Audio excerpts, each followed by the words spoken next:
On this video, we will be trying to explain a very important topic that is without a doubt a must for understanding finance and economics on a good level. This topic is investments.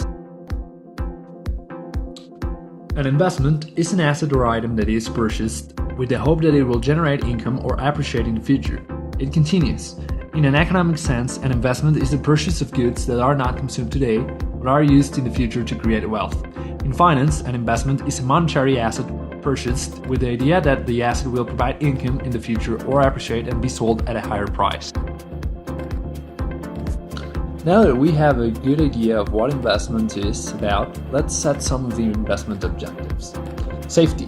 There is always a risk when taking on an investment, but there are different types of investments. This will be explained later on, that have different risks, and some, like the government bonds, can have a very small percentage of risk. So, you can find a kind of security coming from investments.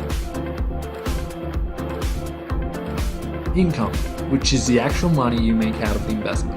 The thing is that there is a very important relationship income has with the security that was previously mentioned. This relationship is fairly simple and straightforward. A great amount of investment, a great amount of income. The more you're willing or acknowledging you could lose is also the more you can make out of it. Growth of capital. The growth in capital refers to the growth of the price from which you could rise to obtain profit. It is the potential your investment has in maximizing itself once it is made.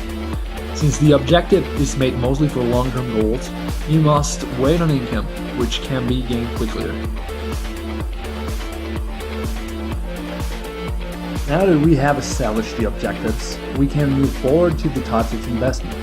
There are several types of investment, but we will be concentrating on two of the main ones, bonds and stock. Bonds. A bond is in theory a kind of debt. You lend your money to the people who sell them. These people are generally the government or a company. This type of investment is part of the fixed income category, in which this all means is that it is almost risk-free, and you have the money they will return almost guaranteed, which also means that the possible profit from something like a bond is minimal. Stocks. What stocks means is probably best explained with the idea that by purchasing them, you're technically purchasing a small part of the company. It actually makes you a part owner of this company you are purchasing. You can actually take important decisions until you've purchased enough stocks to own a big percentage of this company. But that is a whole other subject. The plus in an investment of this type is that by turning yourself to be a stockholder, you get the money that the company decides to advise to the holders. This money you get as a result from the stocks is called a dividend, and it is a very important term to know. The stocks are likely to change depending on the market, and that means you could make more or less money than expected, which can fluctuate regularly, making this far less guaranteed than a bond, but with an existing possibility of a major gain.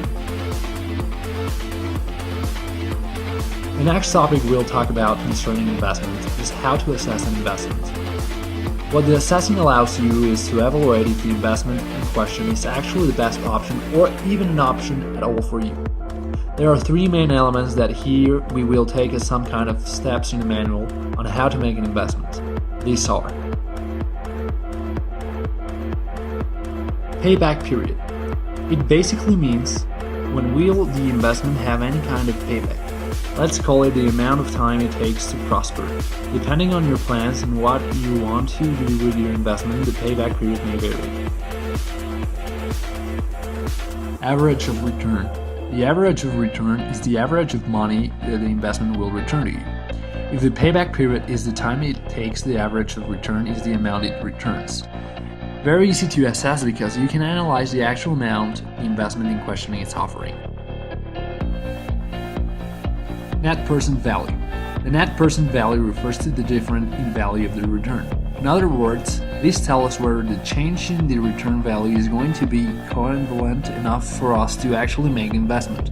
You normally do a timeline where you can graphically see the change in the value and the assets accordingly. To conclude, I can tell you that investments is a very viable solution to the problem that is managing money. We have agreed that it contains risk, but that it could give a great amount in return. The great thing about investments is the fact that we have options that vary in risk and return. So you can decide for yourself where you want to put your money and the risk you're willing to take to make some more. Don't understand. I can show you the way, but I know that you'll never be there.